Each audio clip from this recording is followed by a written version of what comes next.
Okay, so this lecture will in principle be shorter than the other ones because we continue the line of formalism and then we will use it to compute at least scalar correlation functions.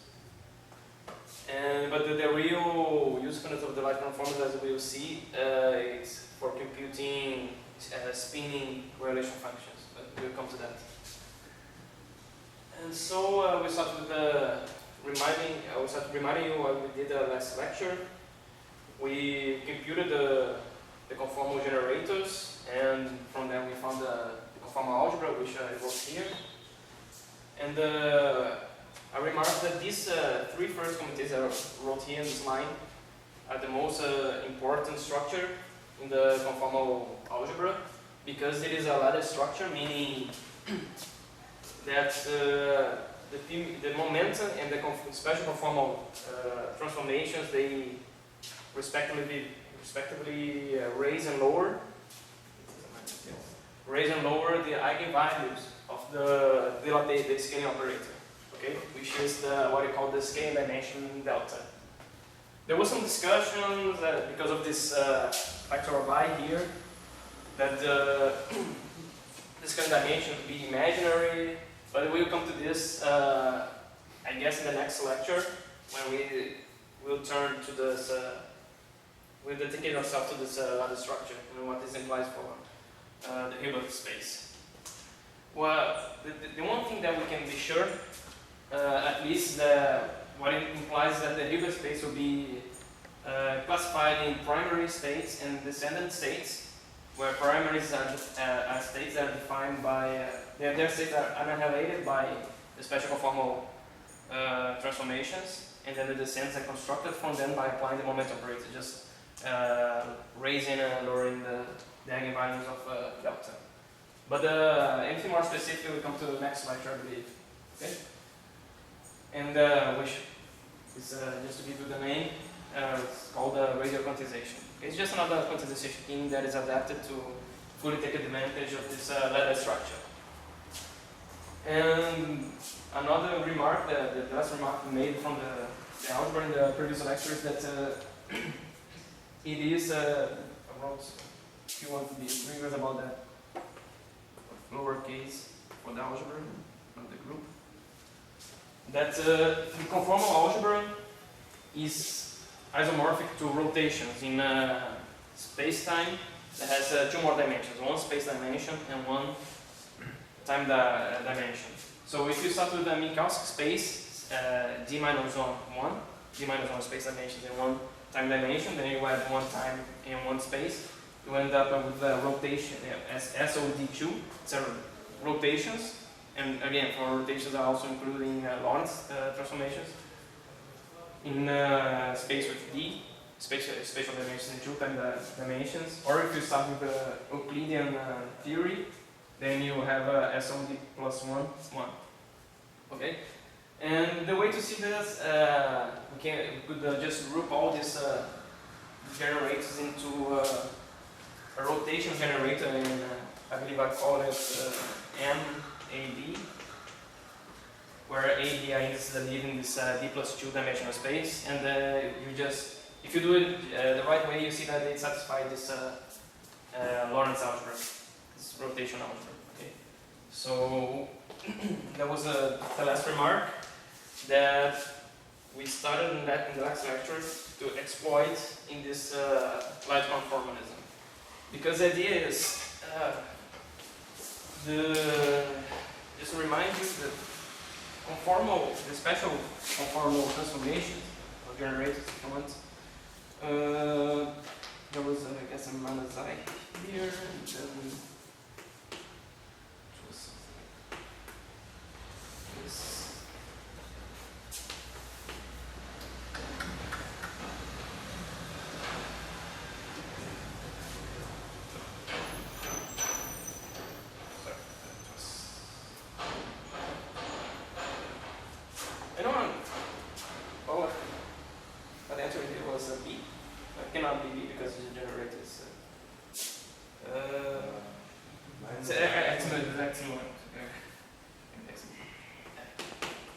What's this, right?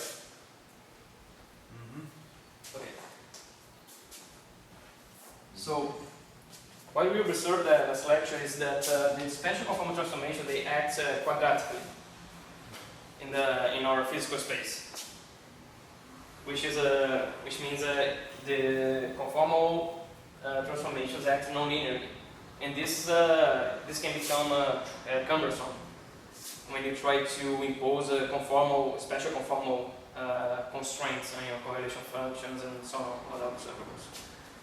And the idea originally due to Dirac is to start from this observation and add two more dimensions in your space. So you have, so here, coming back to the Rychkov formalism.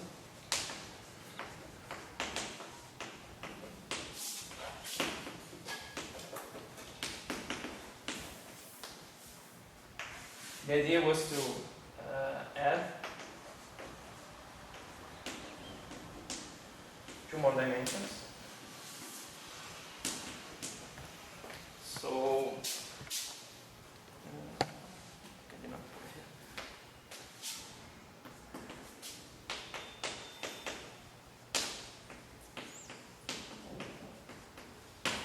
to physical space. What I'm calling physical space is, just so be clear about it, physical space is the d-dimensional space.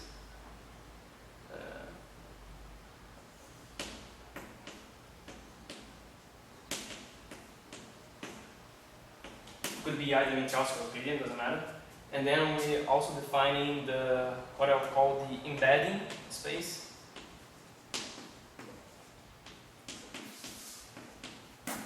Which should be this d plus 2 dimensional space. And the goal is to look into this embedding space, because there we know that the conformal algebra acts just like rotations, which are linear transformations, and we are quite acquainted to them. And then study what the conformal symmetry implies in this embedding space, and then project back to the physical space. Okay, that was the whole idea. And let me just see if I'm missing. Okay, so just to fix up the notations. The physical space has line elements I call ds squared d. This is just to remind you that this is physical space because it's d-dimensional. Which is, and also remind that we're doing conformally flat field theories, where mu just ranges from 0 to d minus 1. If you have a temporary dimension, or it could be Euclidean, doesn't matter. And in the embedding space, you have line element ds squared d plus 2. The d plus 2 is telling that this is the embedding space. With line element d, capital Xm, d capital Xm, where m ranges over the mu indices from the physical space, and two more, d plus 1 and d plus 2.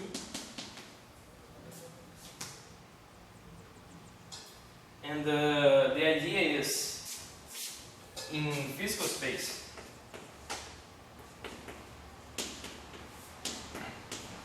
the conformal transformation acts by taking the line element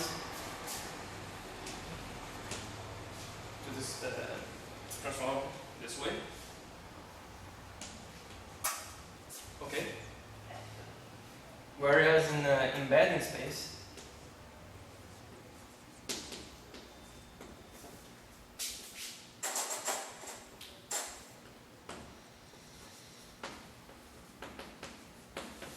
the line element should be preserved, because rotations preserve the line element.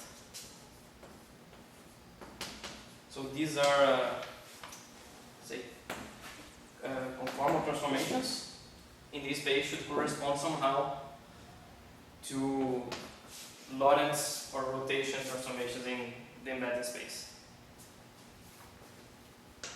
And then what we had to discuss is how to fix how do we embed physical space into this embedded space. And this is pretty much like gauge freedom in a way. We're introducing two new coordinates, two new degrees of freedom, just to make our lives easier. And then, so at some point in the end, we have to get rid of these two additional degrees of freedom in a way that preserves the symmetry. Okay, this is the whole idea. And so, in order to not spoil the conformal symmetry, we have to start from the embedding space. We have to restrict to the light cone because, as I discussed, the light cone is the only preserved D+1 surface or hypersurface in this space. Because remember, even with the Euclidean space with all spatial directions, the embedding only works if we add one space and one time direction. So we always have a light cone. Okay? And then the first constraint was just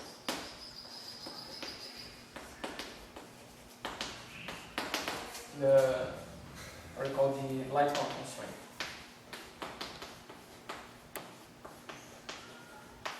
Can I just, because I'm really ignorant on this, I think I asked this the last time, I still, like if, so what is left invariant is symmetric. So can't I think of, so this is like the light cone is d squared being 0, yes? Yeah. But I could use any constant apart from 0, no? I mean, this is not so clear. It's like I could use any sphere for rotations with arbitrary radius. So why do you, or is it that I mean, I really... No, because a sphere wouldn't be preserved by the Lorentz boost. No, it would be preserved by... No, but I mean, just if I take rotations, I can use any sphere with any radius, which is invariant in rotations. So I would think that but maybe I'm talking absolutely nonsense. So I would think that I could use any surface which is fixed by some constant, d squared being some constant, no? So why choose 0? Or maybe I'm talking... Pretend to choose. Okay, this is the light cone. So, but this is the light cone. Couldn't I use any constant? This. C. Yes.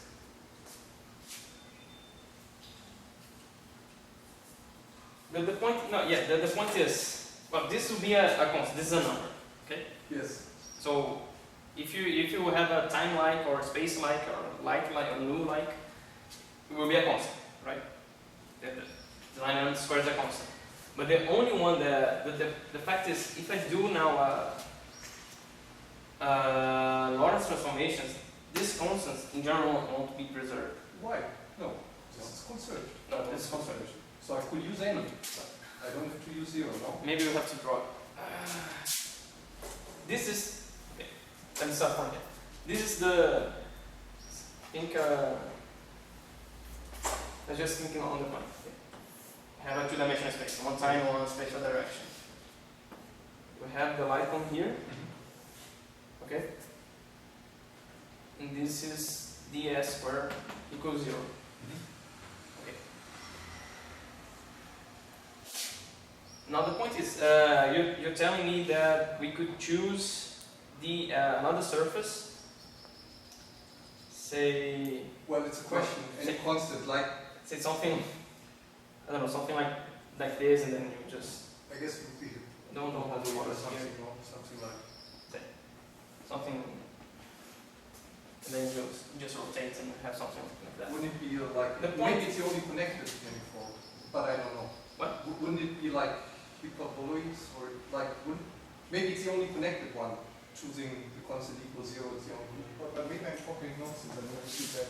No, I picture like that as well. If you increase the number, you have like hyperboloids. Yes.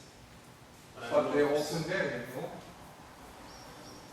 I never listened to relativity, so I don't know these things. It's just I don't think they are invariant. they're not invariant. But So maybe- for example, you have like space-like separation between 2 points. You can increase or decrease that separation. But isn't by definition? I'm just thinking like spheres with different radii are invariant on rotations. So no one tells me what radius I have to fix to choose a. What is it? With ds squared is invariant under Lorentz transformations, but in respect to other transformations, only the no. What other transformations now? The formal transformation, for example. I don't know, against bad space we only have a logic. We're only playing with Lorentz transformation at the end.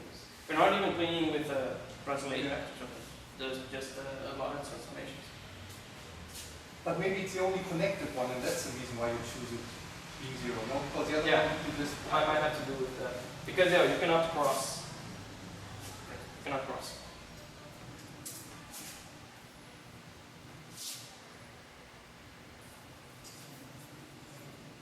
I'd have to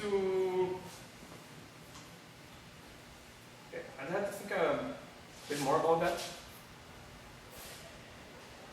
Okay, maybe, I mean, we can discuss this now, but I just want to ask you because it's just not clear to me.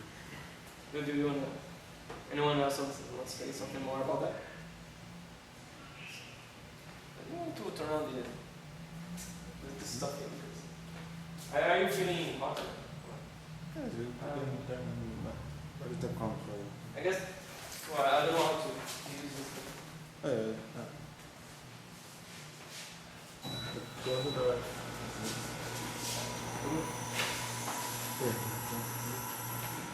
Yes. But, You should turn on more than one. I guess that you should turn on more than shouldn't turn on. more than one. Okay. Try to make it easier. I just press this red button. But I next have to the- press it. Yeah, you God damn. have to go next to the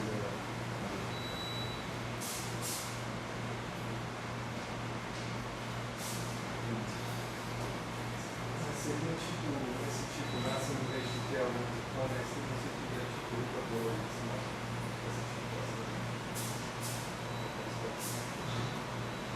Sim, mas o problema é que sempre acho que essa proporção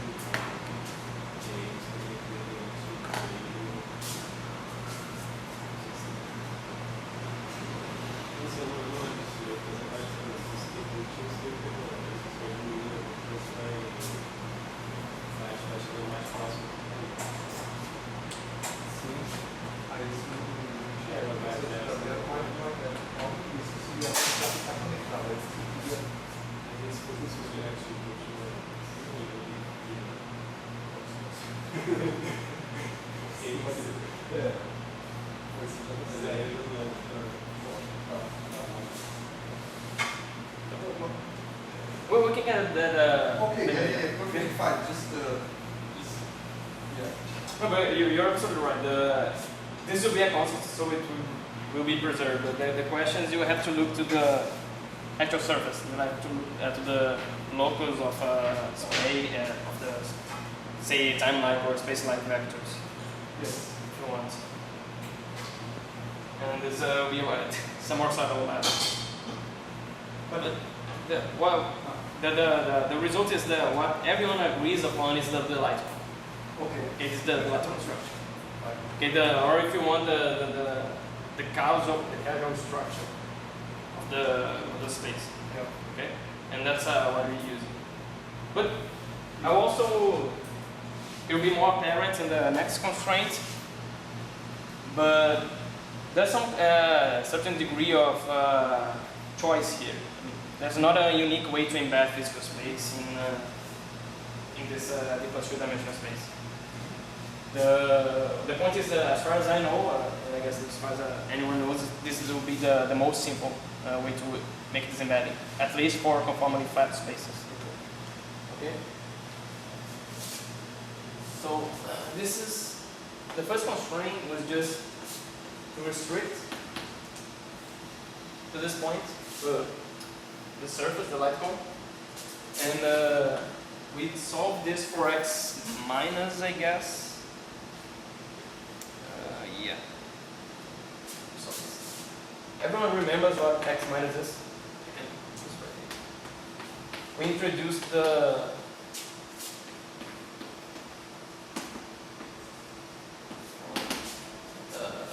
light cone coordinates.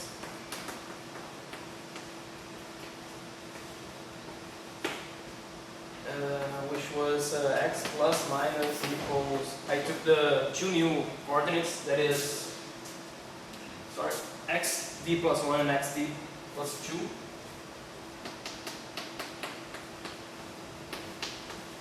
And I constructed this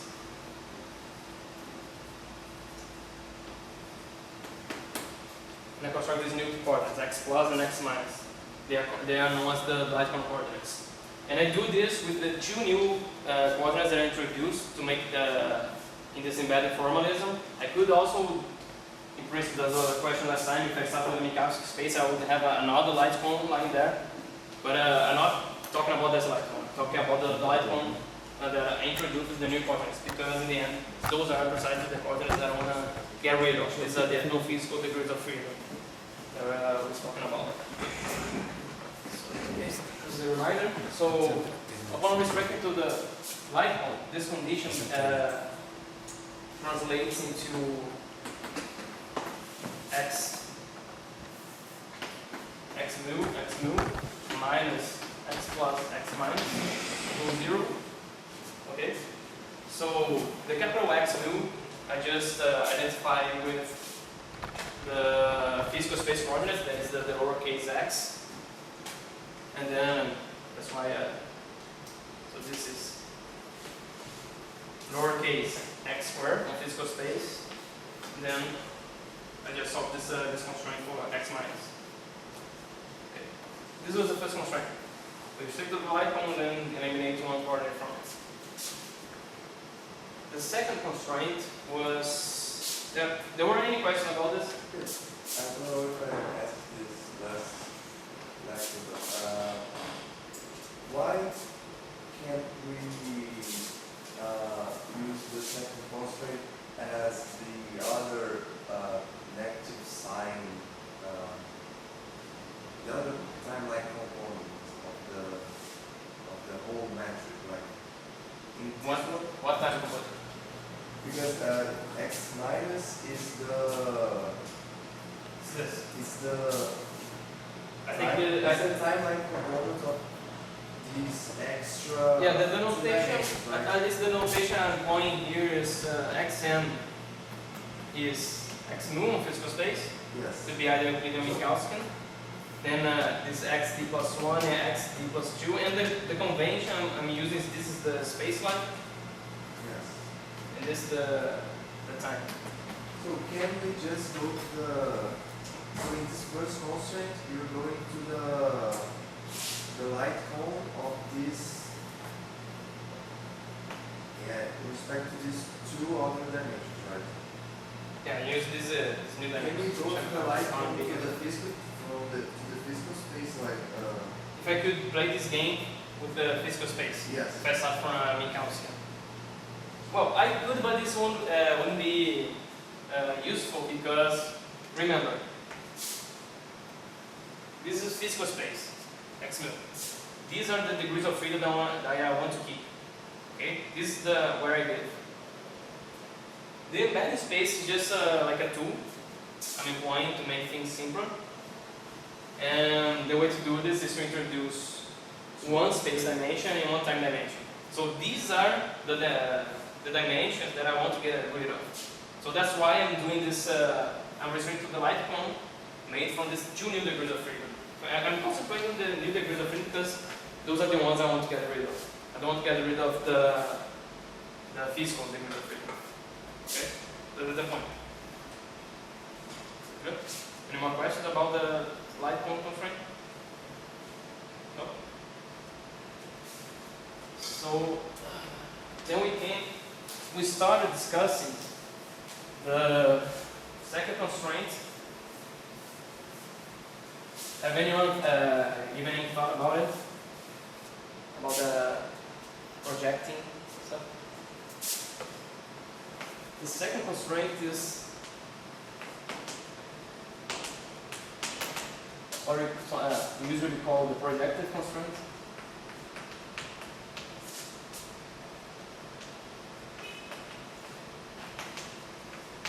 And this is the reason why some people call this Rychkov formalism projective cone formalism. There are many names for it. One comes from that I'm using, and another comes from this projective constraint. And the motivation for this is whatever the constraint I take, the second constraint I take, you have the Rychkov here.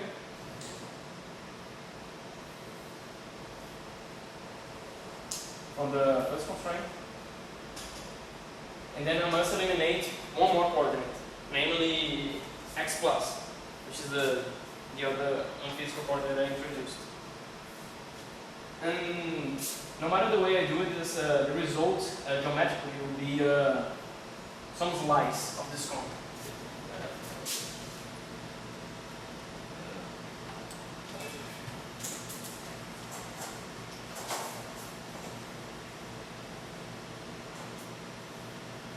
I'll end up with some slice.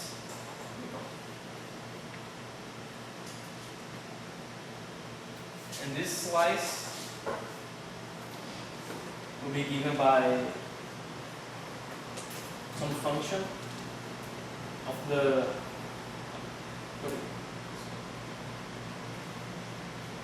okay.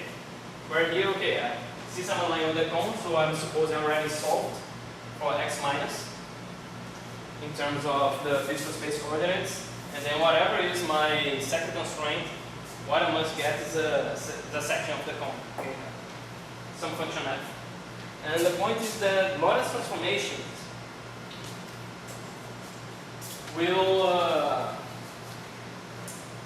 not preserve this section. So if I start from a given point here, and I do a Lorentz transformation, say I can end up here. Okay, the Lorentz transformation will preserve the cone, but won't preserve the section. So we have to find a way somehow to relate this point to another point in the section in a unique fashion. Okay, we must find some way to relate this for any Lorentz transformations. And that is to say, even though the Lorentz transformation will take us away from the cone, we will say that the point we land is equivalent somehow, in some sense that we will discuss now, related to some other point on the section. So this is the idea of the equivalence relation.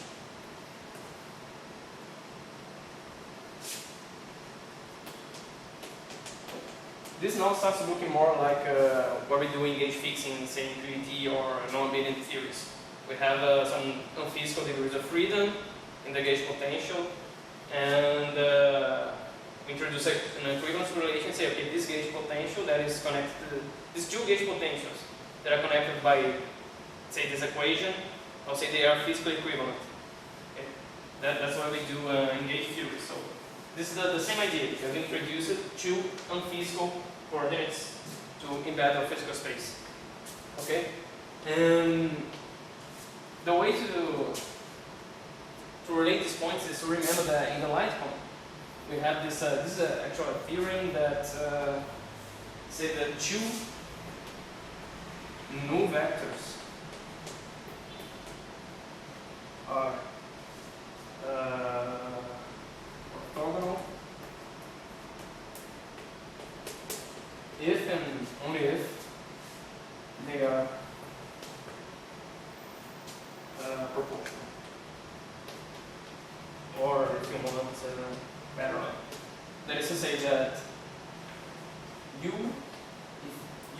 dot v equals 0, then u must be proportional to v. Okay, on the light. Okay.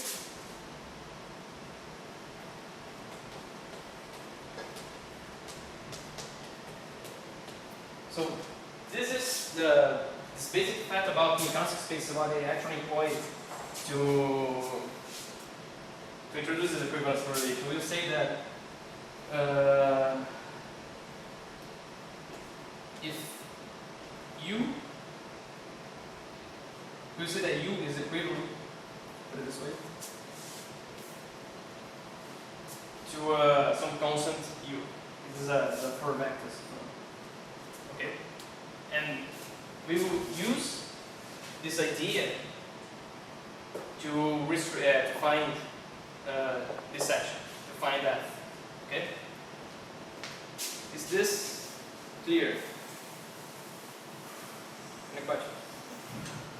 We'll do the calculation now, but is the idea clear? No? More or less? The recipe is clear, but the motivation is, I still don't really. So what? No, okay. Yeah, but The point is, yeah. we will have a section on the left. Okay? Yeah. And the point is, this section will not be preserved on the Lorentz transformation. So we want on physical space, this would be our physical space. This section here would be our physical space, whatever it is. Okay? And on physical space, I want conformal transformations. Okay? The conformal transformation will be inherited from the rotation symmetry on the embedding space. But if the section is not preserved, then how can conformal transformations reach the physical space without being broken? Okay? And since the section is not preserved, the second best option we have is to employ some kind of equivalence relation. Say, even though it is not preserved, I will call whatever I get I will say it is physically equivalent. If I have any good recipes for this, of course. Could be we did not have. But luckily, we have this. This is just a basic fact about Rychkov on Minkowski space. And it is precisely what we want, because what this is doing physically is safe. I start from this point in the section on physical space, and I employ Lorentz transformation on the embedding space. I will still line the light cone, but I'll get, but I will escape from the section. But then, say this was a vector x on the light cone. Okay, what I get is another vector x prime. And just end up in this point in the vector s prime. X prime. And using this equivalence relation, say if you want to adapt that theorem to the formation we're using here, this is what I have. Okay, so I'll say this vector is equivalent to this some other vector here on the section that is related to it by his scale. This is the equivalence relation. And it is, well, you can convince yourself that it is unique. See, if I start from this point and I employ a specific Lorentz transformation, then I'll end in this point, and then there will be only one rescaling that takes me exactly to this point. Okay? Now, if I start from this point and I do some other Lorentz transformation, say I might finish here, then there will be another rescaling that will bring me back here. Okay? Physically, it is, I guess, I don't remember if I wrote it, but I'm pretty sure I said it, that when we restrict to light cone, these are rotations, you can understand them as maps between different light rays. So I'm on this light ray, and I do a Lorentz transformation, a rotation. I went up in another light ray, in general. And then, since And what this equivalence relation is doing is saying that every point on the light ray is equivalent. Okay? Because that is precisely the statement. The two null vectors are proportional, and they basically are at different heights of the light ray. So, it's a choice. But probably that's the reason, or that the only transformation that maps the light ray on the light ray is the identity. That's what you say. The same light ray. Yes. Yeah, maybe What that you is. say is the identity. So that's why you should. Yeah. And between the different light rays will be different the Lorentz transformations of light. Okay. But then again, this someone direct had this idea. Okay, they looked, okay, I eliminated one degree of freedom by restricting to the light cone, then I must eliminate another degree of freedom without spoiling the symmetry. But there are no sections that they are preserved. So the next best thing I can do is to introduce an equivalence relation and work just like as if it were a gauge theory. I'm just getting rid of the extra degree of freedom I have by employing an equivalence relation, saying, okay, I have different x plus associated to the same physical point in physical space. Okay, and the precise way to do this is to take advantage of this result from the constant space. Okay. Is it better? Is it clearer for everyone? Okay. So now let's see what this actually implies.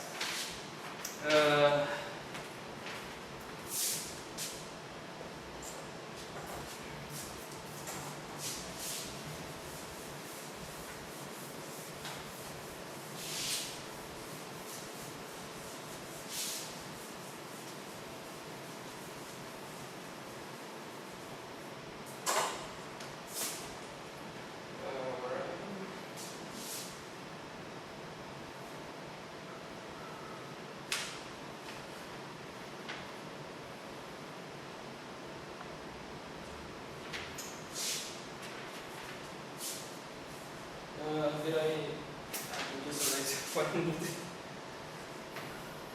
Okay, so our line element that we started with was in light cone coordinates was this.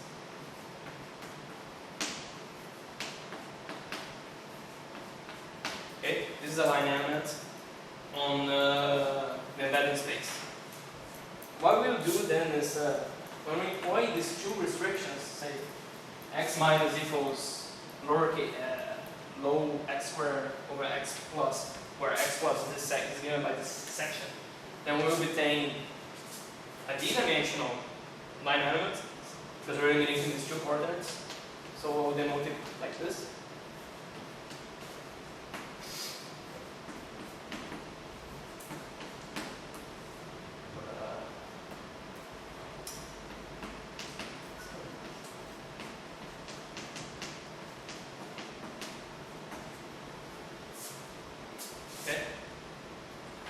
If I take this and then substitute those two constraints on this line element, then everything will become a function of the physical space coordinates, so I end up with a d-dimensional line element.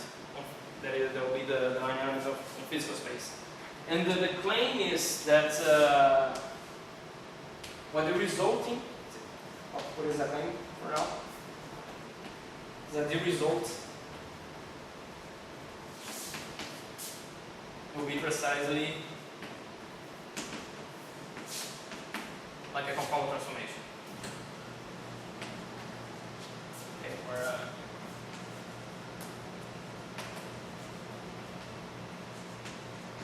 just a flat line in physical space. Okay, this is what we want to prove. Okay, and this is the whole point of the idea of the light conformalism. We start from rotations on the plus 2 in the embedded space and get conform transformations on the physical space. So how do we prove it? When we have two transformations here, let me put it this way. We start from an embedded space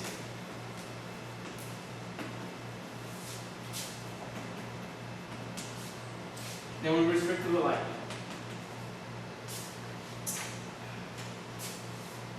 So we'll end up in the Rychkov.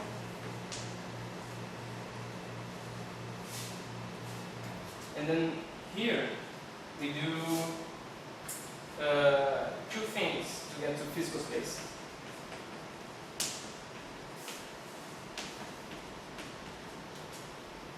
We notice that if I do a Lorentz transformation, alright?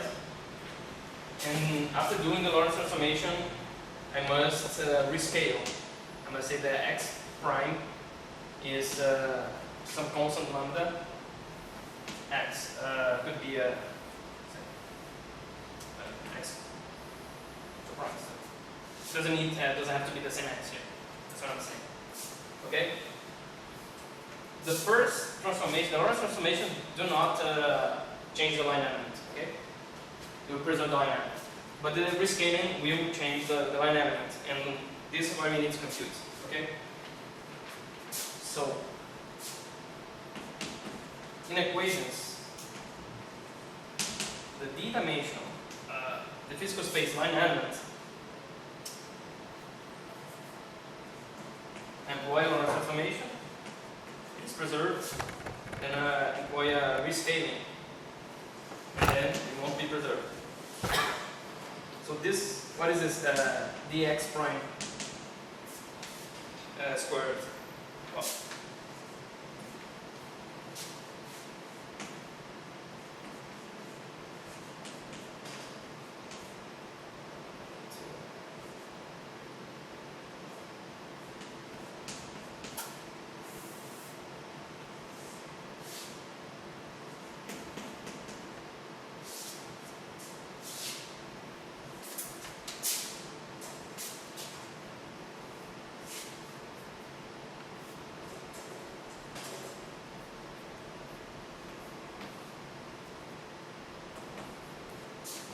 alright? I just skip the Lorentz transformation because it preserves the line element. But then upon rescaling, then I have this factor here in the differentials. Okay? The point is, just to make clear, this is if I do a specific Lorentz, if I choose a specific point and do a specific Lorentz transformation, then this guy's a constant. But if I'm to treat this in generality for, if I'm talking about any points, considering any Lorentz transformation, then this guy will depend on the point I choose. That's why when I wrote it here, I put a lambda of x. Okay? It's clear? Now we just compute this. And of course, this is restrict with these restrictions here. Okay? Then what I get from this is I get a gradient here, just a chain rule. I get a gradient of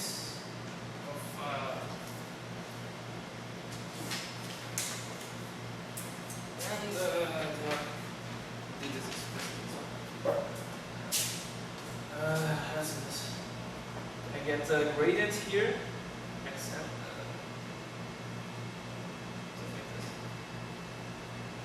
xn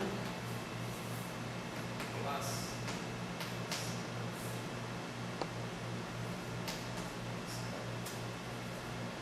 lowercase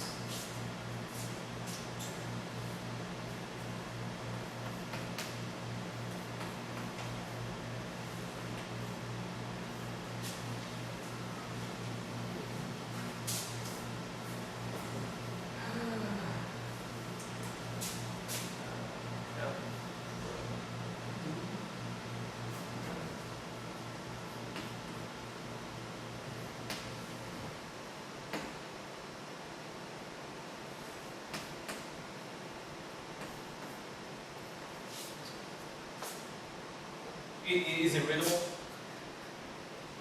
Okay. The first term here, I differentiate the lambda, so I get a gradient, scalar product with the differential on x times this xn.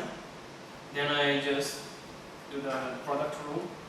I hop over this guy and I forgot the t here again.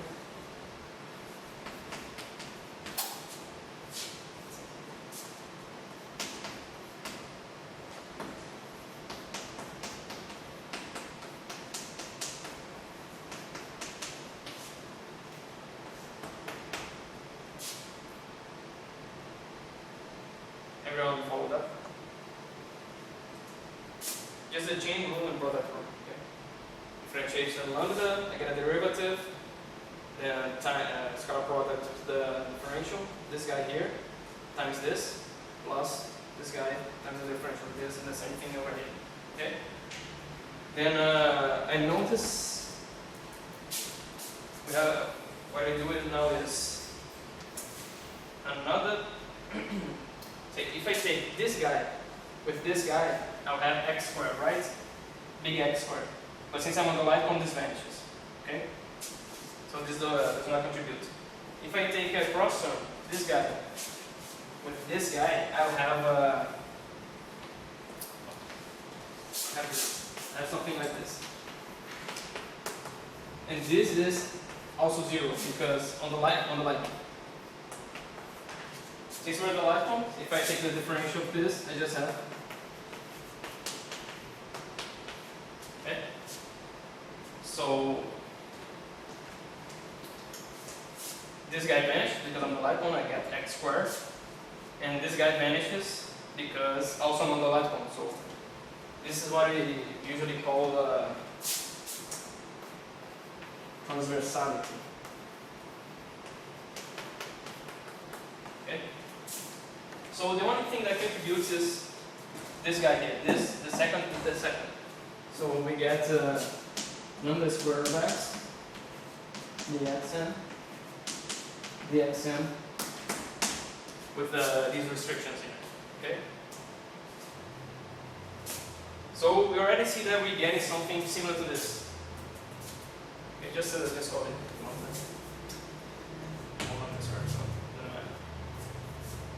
Okay? But what we have here is dx mu.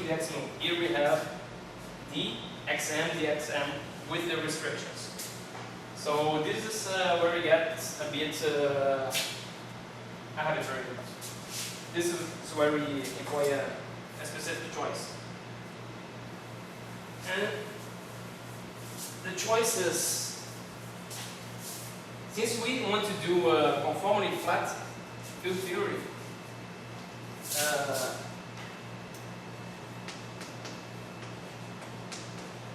something like this. If I just open this guy up here, this guy, I have this.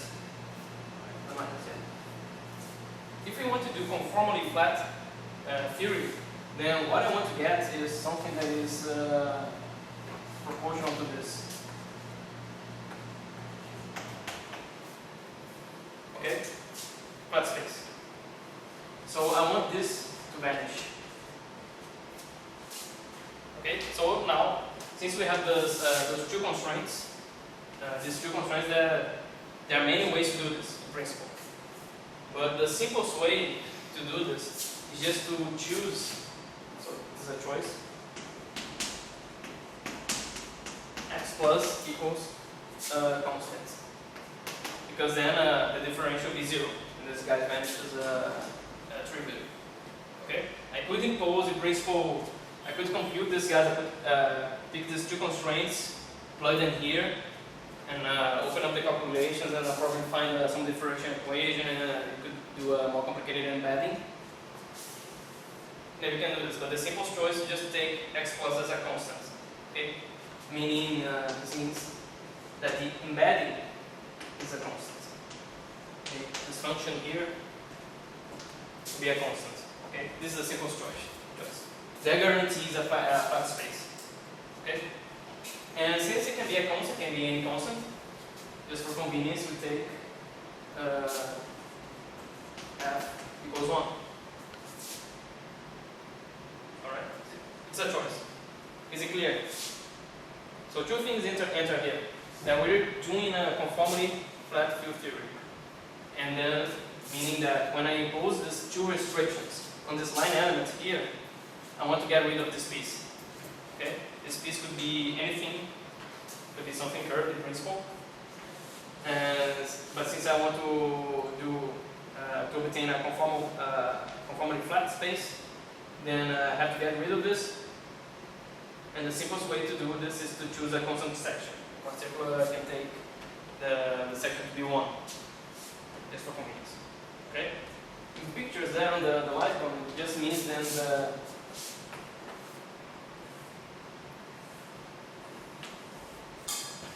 if you remember, I guess this one had a was this one I guess was this one was the plus, this one was the minus. These are actually here along the light rays, the column. And then what we're doing is say this is one, then the physical space just sitting here. Okay, something like that. This section, okay? Constant x plus 1. Okay? This is the physical space.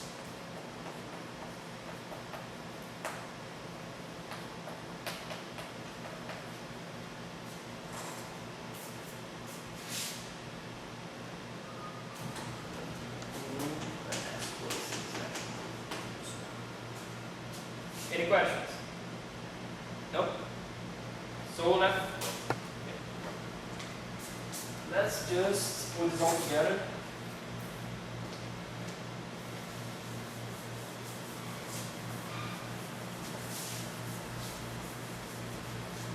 What we did was, we started from physical space.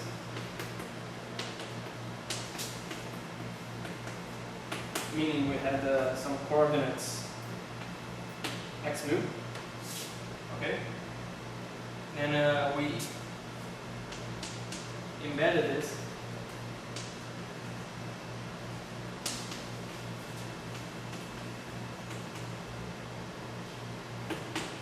where I had the coordinate xm.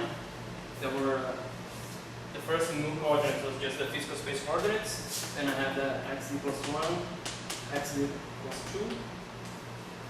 And then I introduced two constraints to get the physical space. Let's say here, physical. I'll put a P here, I'll explain what this P means. When it impose these two constraints, then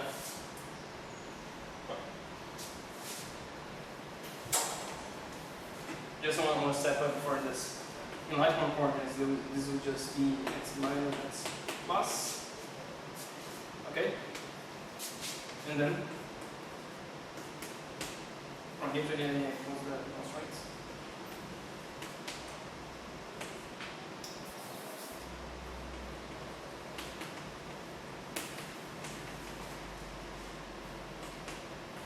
End up with these coordinates on the embedded space. X minus is just how I erased it, but x minus, remember, was x squared over x plus, right? But if x plus is just 1, so x minus is just x squared, and x plus is just 1. Okay? So, in terms of the embedded space coordinates, physical space lives here in this section. This is known as the Poincaré section. That's what P stands for. Okay? If I want, I could also write this in terms of the d plus 1, d plus 2 coordinates by inverting the Rychkov coordinates back. And I'll get this.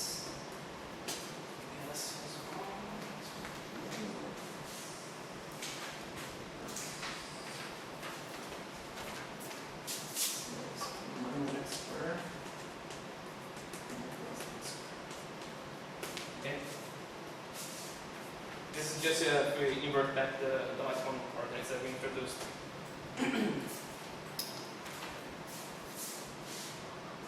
Any questions? No? Okay, the other reason this is called the Poincaré section, at least why I believe this is called the Poincaré section, is that it turns Lorentz invariant a Lorentz invariant dot product into a Poincaré invariant dot product. A Lorentz invariant dot product on the embedded space becomes a Poincaré invariant dot product on the physical space. So let's just see how this goes.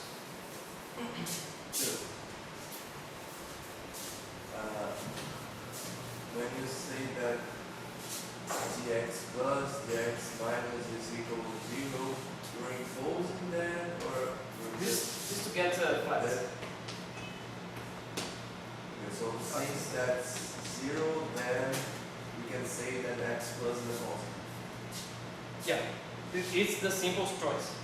Again, we could just Simplest choice to have this to be easier this for this to vanish. proportional to. Okay. We start from here, okay? And we end up here. This guy is this. It's this, okay? We have the physical space line element here, and the light cone line element here. Now, on the light cone, I impose the two constraints we discussed, the light cone constraint and the section constraint. Okay? If I actually do this, I take these constraints and I plug them here, and I open up the light cone computations. constraint is already there to get to the light cone coordinates, right? I could introduce light cone coordinates whenever, but I just introduce it because of the light cone constraint. Okay? It is useful to phrase the discussion. If I had not done this, then instead of dx plus dx minus, I would have dx d plus 1 square plus because it's the space and minus because it's the time. Okay. So, and then if I want to get the flat space, then it will be more complicated. That's why the light cone coordinates are useful. Okay?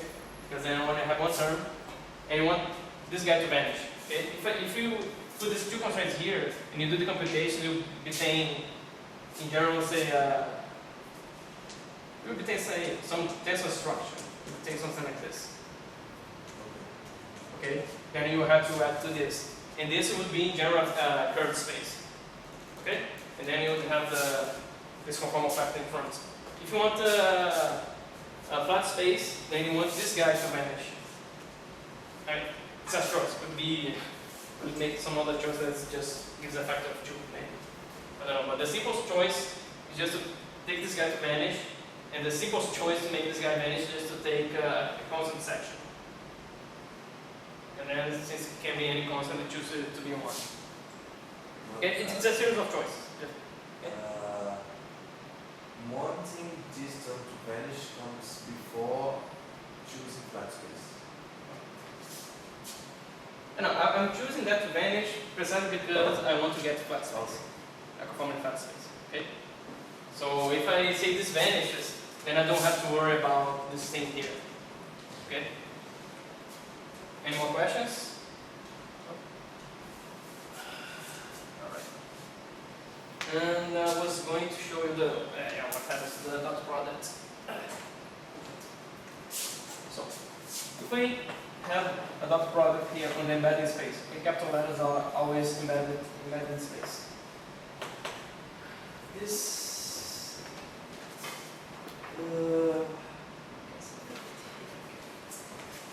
in light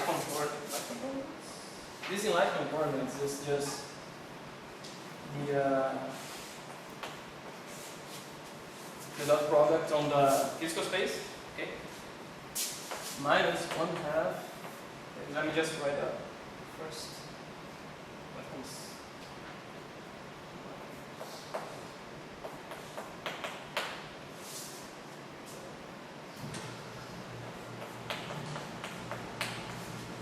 Okay, this is on physical space, and this is on the icon. The factor of half is just because we have no diagonal elements, right? The factor of half cannot appear in the line element because it is symmetric. Okay? But if I take just 2 different factors, then there will be a factor of half left. Okay? Is it clear? Or do I need to do this in detail? No?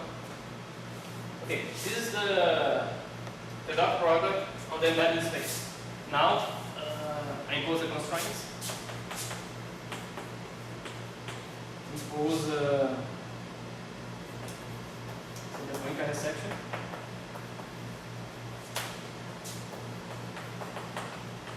This means that x plus is just 1 and x minus is just this.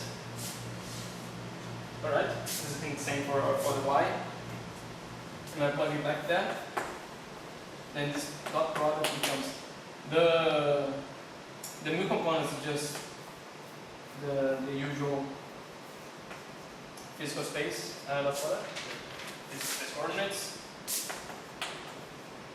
And then x minus is x squared, and y plus just 1, and vice versa here. So I end up with y squared there. So this is right in this way. And then if you do the algebra, you factor this half, then what you obtain is this. Wait, there's a minus. There's a minus. Yeah.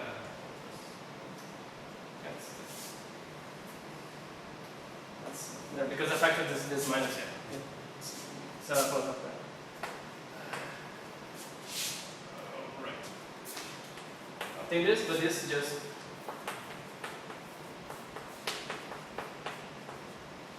Alright. So Lorentz invariant product on the mapping space, when restricted to the Poincaré section, just becomes a Poincaré invariant. Okay? At least this is the reason I believe this is called the Poincaré section. There's still something with minuses, no? Yeah. So it's Yeah, minus. I wrote this, I started from here. No, but in the end, in the last. Okay. It means So, a global minus I- factor. I had this because of this minus. No, this, But it- yeah. This is actually this. But Yeah, this but is because in the end, last a line. global minus factor. Last line. Oh yeah, sorry. Yeah, sorry. We were talking about this minus. Okay. Okay, you're right. Minus, yes. Okay. But this is just a concept. Okay. Alright? And this is why I believe this is called the Poincaré section. And this will be useful in a few moments when we go to the correlation functions. I'll just discuss. I thought I had prepared like a 1 hour class, but 1.5.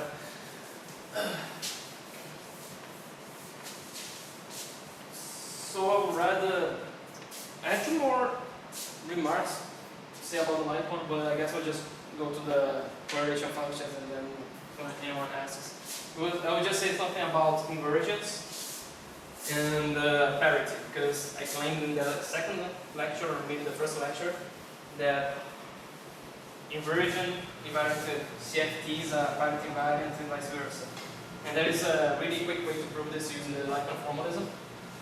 But I'll just skip for now. I'll go to the correlation functions and maybe I'll do this next time, next lecture, or if I'm at least someone wants to see that right now. What is it? Something to say. I'm really confused now. Well, Just, okay, again. First you say that if I look at the metric, and I start out, in embedded I space. take the or- metric in the embedded space and take the restriction that you use. So the Like point the is Rychkov- that we just found. the metric is the same, it's just dx mu. So just the, A lowercase x. Yes. Space. okay, which somehow now means that the metric tensor, The metric one. no, just the dig, so this means the metric tensor is just the one, no? Or I mean the one, whatever. As I, Yeah. besides any scaling Yes, factor. yes. So if I now take the scalar product, I should just take like this matrix tensor for the scalar product. But you do the scalar product on the physical space or the embedded space? No, now I want to do it on the physical space using this metric tensor that we just said. Yeah. I would have, And it should give the same result, okay. but it doesn't, no? Or If I, on the physical space, and I want to do this this product, I will obtain the conformal factor here. Or square root. Yes, what you had. And here we have the components x0, y0, minus this, and plus x, y. We get something like this. This is just because I'm just focusing on. I'm not worried about this guy here. I'm just no, this looking okay, in the, but this should be the same as this one, no? No, because we not start from a Scala product on the physical space. We start from a Scala product on the embedded space before we restrict it to the Poincare section. I think Here, I'm not even lying the Lightcon here. It's just the general Scala product on embedded space in Lightcon coordinates. yes. Because And if I it's much restrict performance. this, and then only after I restrict to this Poincare section. And what I get is this. and it's not the same as if I take the restricted. Okay, so I'm confused now. It's not the same as if I, like what you do there. Then you take the restricted. If I were to do this,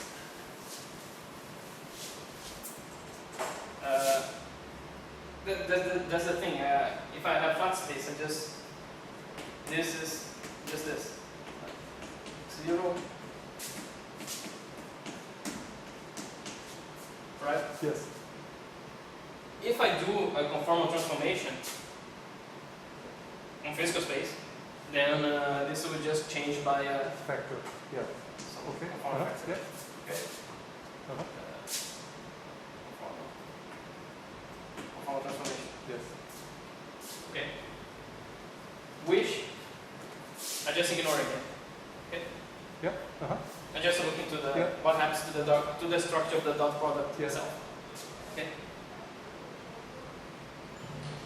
Just- Give me a few minutes. Okay. I'll sign out the correlators and I will do this more carefully and get the scaling factors on the right places for the correlation But factor. just one. Because isn't it like you're doing the same thing? Once you look at the metric and restricted, once you look at the scalar product and restricted, isn't it the same thing? Or If I look in the say it again. okay, no. Maybe I should first like go ahead. Any more questions? No? Okay, so I'll just go to I will skip this remarks about inversion parity and go to the correlators. Okay.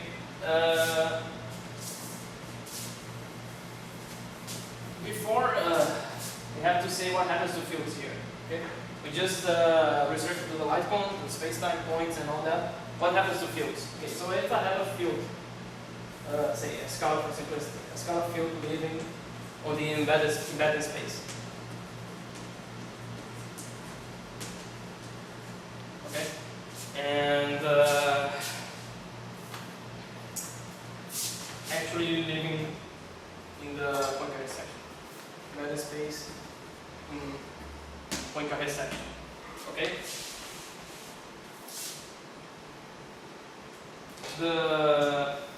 It is an assumption.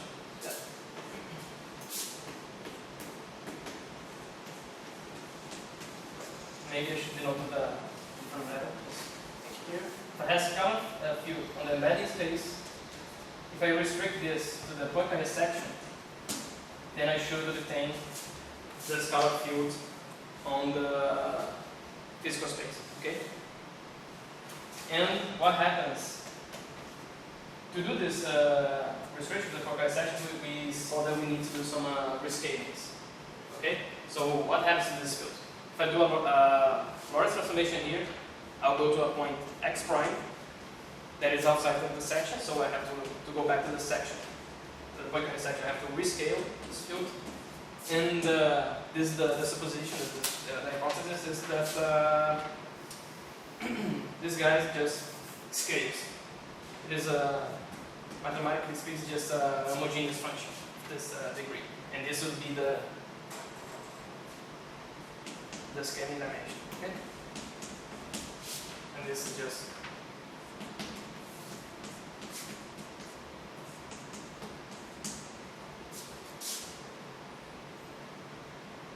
okay. This is a homogeneity condition. Okay. This will guarantee that when we restrict the field in the embedded space to the field in the physical space, this will guarantee the scaling invariance. Okay, but it's an assumption. Alright? So, if you want to read anything more about this, and there'll be more details, the place to look is for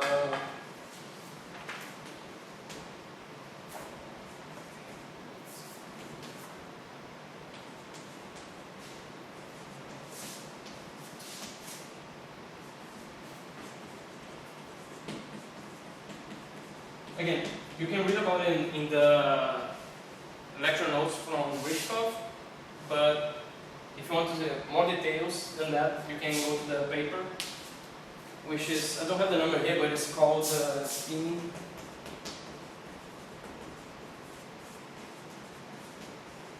Formal related.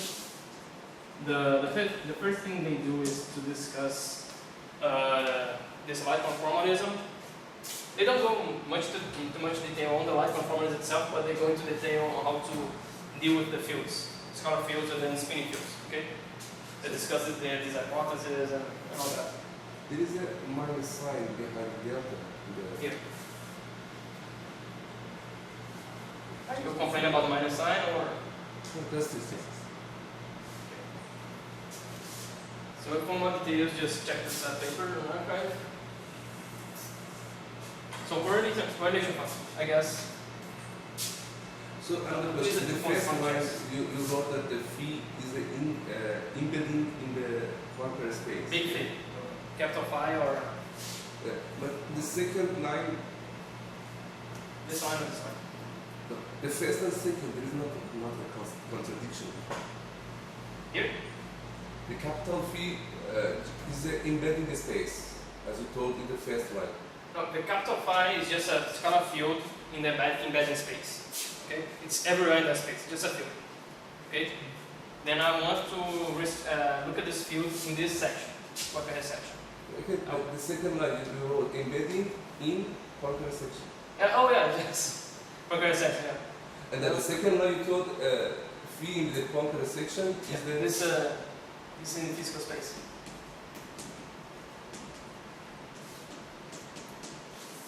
so capital The phi. lower phi is in physical space, which the hypothesis that it coincides with the capital phi, which live in the embedding space, restricted to the Poincare section. I take the scalar field on the embedding space, then I look at a slice of it in a particular section, the Poincare section, and what I obtain, I claim is the scalar field on the physical space. Okay. So capital phi lives in the general Yeah. embedding space. In the embedding space.